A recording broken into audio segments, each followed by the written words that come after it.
So we came to Tassie. We were living in Sydney and we came to visit friends for a weekend, and we went on this country drive down to the Huon, and I just remember I'd never seen such beautiful countryside. The apple orchards, the old tumbling down apple sheds, and the river. It was just so breathtaking. We wanted to move close to the source of our food and wanted to live in an area where produce was a really important part of the culture. So the Huon Valley just ticked all those boxes for us. So when we moved to the Huon Valley, I was just so drawn to the produce, and I spent all my time pretty much buying fresh produce or foraging or going to meet farmers and cooking food. At that time, that was my creative outlet, but I also started taking photographs of the food and started writing a blog. And then my blog became quite,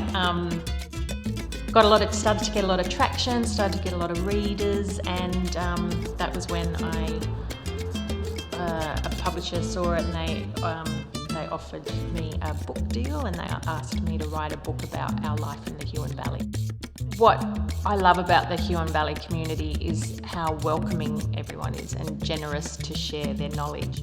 People are just so willing to help, to share knowledge, to lend tools, to give advice. I just find that the people in the Huon are just, I don't know, there's a really special breed. I think they're, with just this really kind of appealing, generous nature, I think that maybe the Huon brings out in people. The Bowmont had been on the market for about a year, and I'd always loved the building, and I always thought about how great it would be to live there. Yeah, we just thought someone's got to be crazy enough to buy a rundown 1905 bank on the shores of the Huon River, so it might as well be us.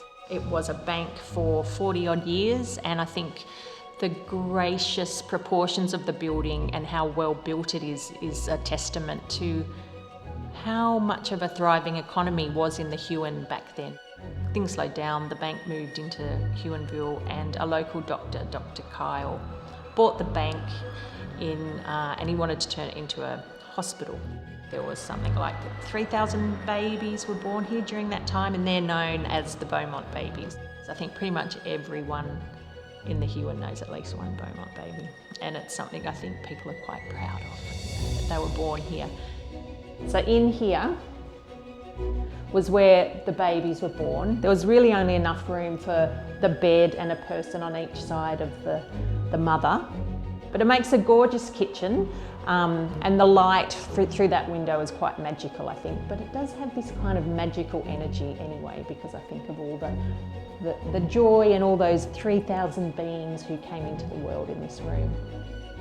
So this is the safe now, and you can see it's got, pretty sturdy, thick concrete walls. But now it's the perfect temperature for a pantry. This is the Blackwood Staircase that is heritage listed, and this is where the finials were sawn off so that they could carry the stretchers upstairs.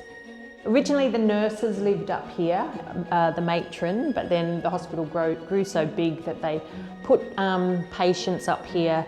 I think they used to keep the dementia patients, who they termed likely to wander. So those patients were kept up here so they could keep an eye on them and stop them wandering out into the street. After the hospital closed down, it became derelict. There was talk of demolishing it, which was the fashion in the 60s and 70s. But the community rallied together because they loved the building so much, and it was much, and it meant so much to so many people.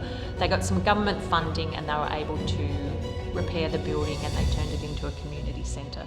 After that, it became a recruitment agency, its offices, and then an antique store. And then we thought, well, must be our turn to be part of the Beaumont's history. The big main bank space is my work studio. So this is where I take photographs, create content for all my clients, and store all my props. Down the track, I would like to host events here, small gatherings and workshops. And then upstairs in the old bank manager's apartment, it's a 2-bedroom apartment, so we'd like to do a B&B style accommodation upstairs. So pull it all back to what it was originally, look at what needs to be repaired and make it sort of beautiful again. That's our goal.